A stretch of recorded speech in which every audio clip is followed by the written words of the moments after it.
Welcome back. The growing national debt has become a cause for concern for many as the debt profile grew from 6 trillion naira in 2015 to 26.2 trillion naira in the third quarter of 2019. Of course, that's an increase of 108%. An additional $22.7 billion of borrowing would bring the total debt stock to $108 billion, which is about 33.07 trillion naira, although 15% of these are debts owed by the state governments. The capacity to service the current stock of debt raises serious sustainability concerns as oil prices continue to fall on the global market. But joining me to look at this is an economic analyst and the CEO of UHY Margie, Mr. Gabriel Idahosa. Good morning, Mr. Idahosa. It's good to have you in the studio with us. Thank you. So how would you assess the debt profile of Nigeria as at today, especially in the light of the new oil price reality? Well, essentially, the debt profile has always been controversial in the last 1 year, not because we have exceeded our capacity to borrow as a nation compared to our GDP, but because our revenue, both at state and federal level, cannot conveniently service those debts and carry out all the other major recurrent and capital expenditure obligations that the government ought to address. And so we really cannot afford to continue to increase the debt on the basis of the fact that our debt is low to GDP by international standards. That is really the issue is the revenue capacity of government to service debts and to do all the other things that they need to do. So long as the revenue is not rising fast enough to be able to service debts and leave a significant amount of at least 80% for capital and recurrent expenditure, then we really should not be taking on more debts because we don't have the capacity to service them. But what else do we do? How else do we raise revenue? Well, the point is we don't even need to ask a consultant or local or international. We just look at our experience. 20 years ago, we issued licenses for telecom companies to operate in this country. 20 years down the line today, these companies have brought billions and billions of dollars investment into this country, created all the jobs that we see. The government is not owing a dime to any country in the world for all the telecom infrastructure that we have now. That same 20 years ago, there were major rail operators around the world, from Canada, from Korea, who wanted to build rail lines in Nigeria. All they asked for was a license. Just a license, the same way licenses were given to the telecom operators. So when we ask how do we do it, there is a much more easier way to finance commercially viable infrastructure. And that includes all our railways, all our major airports, all our seaports. Around the world, the largest airports in the world are financed by private investments, the very largest well-known airports. So we have no business borrowing to do airports. We have no business borrowing to do rail lines. We have no business borrowing to do seaports. The largest seaports in the world, the largest ocean vessel owning companies, countries in the world, Greece, for example, most of their ports are owned by the private sector. Most of the ports along the east coast and west coast of Europe are built by private companies who are now coming to Nigeria to operate our terminals. So it's not really rocket science. It's something that we have done before with telecom. And so the surprise is that we have the experience with telecom. And it just requires government to say, we have 20 years experience in telecom. Why don't we just do that? Tell the whole world, if you can build a rail line and you are doing well in America, in Korea, in France, come and build a rail line from Lagos to wherever. We will give you a license, just as we have done with telecom. So really, the real question is why we are not doing what we know we can do. We have done it before. We don't need a consultant to tell us that it has worked. So that's the surprise. When the question keeps being asked, why we must borrow, why can't we borrow? We want to build infrastructure. You don't need to borrow to build infrastructure. The private operators of this infrastructure, whether it's the rail line or telecom, they can find the money easily in international markets because they have a track record. If you are already operating 5,000 kilometers of rail lines in America, in South Korea, in France, and you go to the international financial market and say, I want to build rail lines in Nigeria, 200 million people, tons and tons of traffic. So these rail lines are viable. They will give you the money. If the legislative framework, the fiscal framework is clear, and we have the experience with the right fiscal framework. We use it for the telecom industry. We use it for Nigeria LNG. Nigeria LNG, of all our oil gas companies, is the only company that is able to raise any amount it wants in the international market. And what is the reason? Nigeria has 49% of Nigeria LNG. The international operators have 51%. Because of that 2% difference, the business is run as an international best practice business. And therefore, they are able to raise money without waiting for the budget. So whether you are talking of purely licensing of operators, whether you are talking of PPP, we have solid experience. In the area of licensing, we have experience with telecom. In the area of PPP, we have best practice experience with Nigeria LNG. So the real surprise is why we throw away or we ignore this experience, and then we go about borrowing and borrowing and borrowing to do the things we know we don't need to borrow. So that's the real surprise. The surprise is not that, oh, well, why can't we do it? Or why can't we borrow? We must borrow. The real surprise is, why are we borrowing? We don't need consultants or anybody to tell us. We have the experience. So with the fall with the fall at the of oil price and the international markets now, do you think that the fiscal managers should actually be considering raising the level of debt, or should there just be an expenditure adjustment, for instance, altogether? Well, we just address the fundamentals. Whether oil is going up and down does not justify borrowing to do these things. What the price decline in oil is telling us is that the wrong things we have been doing are now having greater consequences. If we were doing the right thing, like all the other OPEC countries in the Middle East, if we were doing the right things up until now, the effect will be very mute. If, for example, the percentage of revenue from oil to government is let's say 10% or even 5%, like you have with UAE and Kuwait, you won't worry about oil prices. So what do we need to do? It is not too late to say all this heavy borrowing we are trying to commit ourselves, we need to revise it. We need to open up the licensing. We need to quickly look at our laws and say, what are the laws that are preventing foreign investors to come and do railways? Let's fix those laws. What are the laws that are preventing foreign companies to come and build ports? The Lekki port is being built now with equity. The structure of the Lekki port has made it easy for equity investors to come in. And recently, a $650 million equity investment was signed. So the thing is to address those laws, because we can never have enough capital income from annual budgets. You don't really finance capital projects from a recurrent budget, whether you're a private company or a public entity like the government of Nigeria. So the fundamentals are the issues to address. The fall in price is a temporary situation that emphasizes the basic issues in our public finance system. So we need to take the opportunity to quickly address them and say, fine, we didn't get it right. We got it right with telecom. We got it right with LNG. Let's just do the same thing.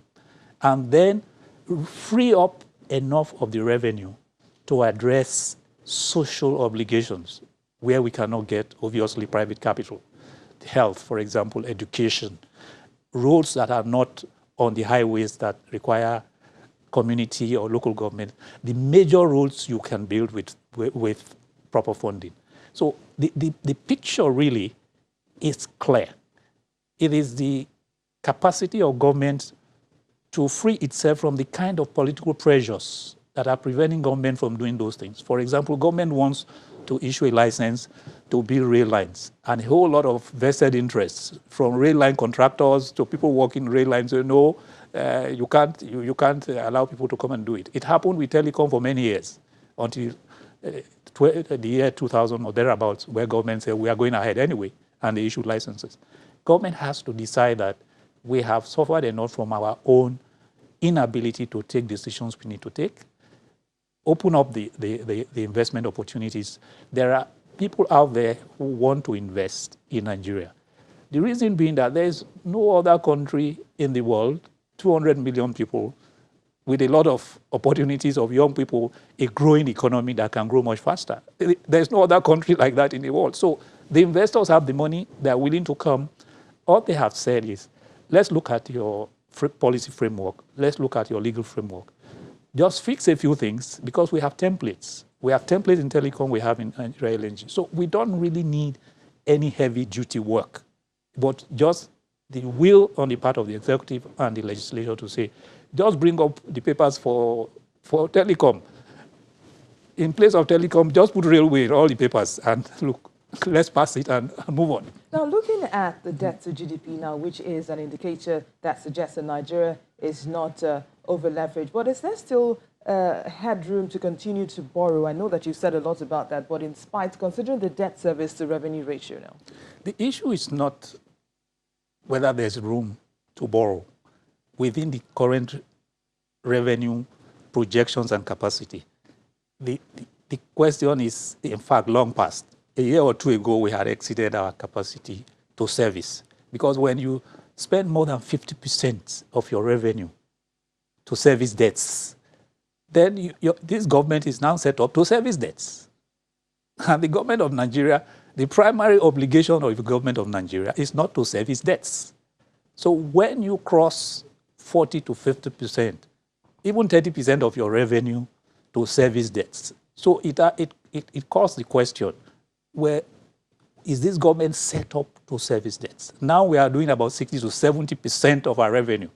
So what is this government really supposed to do? Just to service debts? So the question is not whether we can. We should not, we cannot, and we are moving in the same direction of increasing the debts without significantly increasing the revenues. Even if we were increasing revenues, there are more efficient ways of servicing, of financing those infrastructures and remove the question of servicing debts. Today, we are not talking of serving debts for telecoms. We are not owing anybody in the world for telecoms. So why should we go in the direction of building more and more debts because we want to build rail lines, because we want to build seaports, because we want to build airports? And there are people around the world who are saying, look, what are these people doing? Just let us build it and operate it. We can't take an airport away. The telecom companies can't take all the towers and get out of Nigeria. They are now our corporate citizens. They have become corporate citizens of this country. The investors in Nigeria LNG are now corporate citizens of this country. They are not going anywhere. So all the investors that will come into this sector, they will become part and parcel of this country. So we are no more owing them. They are now part of Nigeria. So the real question is the political capacity and the will for the operators of the government now on both sides, the legislative and the executive, to say, let's really get it done.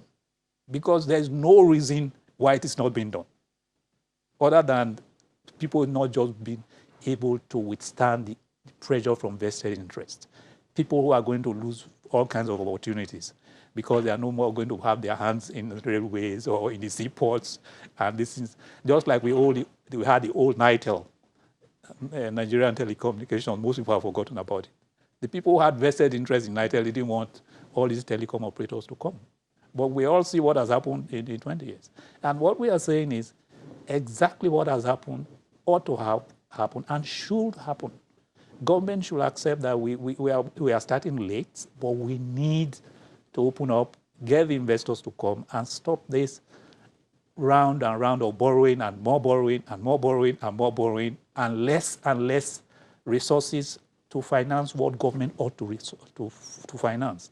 The education, for example, universities are not well funded. Primary healthcare, not well funded. The reason because we are spending 70%, 80% of our revenue to service debts. Now, I know that you've talked about, the telecoms, giving the telecom sector as an example, but if you were to summarize what the government needs to do now to cushion the effect of the oil price shock now on the 2020 budget, what advice would you give? Well, the point is, immediately, all the government can do is to reduce the size of the budget. because in 12 months or 6 months, there's no science of creating wonderful additional revenue from any other sources. So you've got to come down on the 8 trillion, 11 trillion of that we now have for various. And in all of this, our debt service commitments are fixed. The fact that the oil price is coming down does not mean our creditors are going to postpone our debt obligations. So the room we have is come down on the global budget and begin to quickly see what are the items we can move to PPP, private partnerships, and what are the capital items we can quickly put in the regulatory framework for foreign investors to come in. Those are the things that are possible, because most of the other things are outside government control. We cannot actually control oil price. That's why many, many years ago, the Norways of this world, the Kuwaits of this world had set up future generation funds and saved a lot of their oil revenues, because they knew the party is not going to continue forever. The oil party is, with or without coronavirus, the oil party is winding down. Most countries in the world are going into alternative energy sources. So it's definite in the next 5, 6, 7 years, oil prices will go down anyway, just by the force of environmental pressures and the fact that most countries really want to get out of dependence on oil. So the government is late, very late in addressing these issues. But in a short time, what we can do is bring down the total budget. And then very quickly, if it's going to be a legislative emergency, and they bring out all the laws and say, what are the laws that are stopping investors to move into these areas, like they have done in telecom, and pass the laws, and then open the door for the investors to come in. And then some of the loans we have now, like the loans on the Lagos-Ibadan rail line, you can get foreign investors, the same Chinese or other people, and say, please, can you buy off these loans and convert to equity? We are owing X amount on this. Can you bring the money we pay off? Who gave us the loan, and you become a shareholder in this business? Those are the kind of equity conversions, part of the package that government should be looking at now to reduce the loans and go back on the path that we started with telecom, where major infrastructures are funded by the people who know the business, can run it efficiently, can build it efficiently. Because a private company building a rail line from Lagos to Ibadan will probably do it 60, 70% of what we as government will do it. But do you see the need to domesticate government borrowing at the moment as against stockpiling further external debts? Well, the point is, how much room do you want to go into domestic borrowing? Because the more government goes into domestic borrowing, the more you crowd out the domestic productive sector. The manufacturers in Nigeria need to borrow from the same banks. So when you have the government coming in every month to borrow so much money, you are crowding out the private sector that creates all the jobs. The federal government, all the state governments employ less than 1 million people out of the about 90 to 80 million working population, adult population of working age. So they employ only 1 million people, but they keep borrowing and borrowing and borrowing and crowding out the private sector. So going to domestic debt is not a fundamental option. A fundamental option is move to PPP very quickly, get people who know how to run these businesses to come in, and then reduce the pressure on domestic and foreign borrowing. All right, that would be a good point to leave this conversation. Economic analyst and CEO, UHY Margin, Mr. Gabriel Idahosa, thanks for coming on the program. Thank you. All right, we'll do an opening call to London when we return in just a moment. Please stay with us.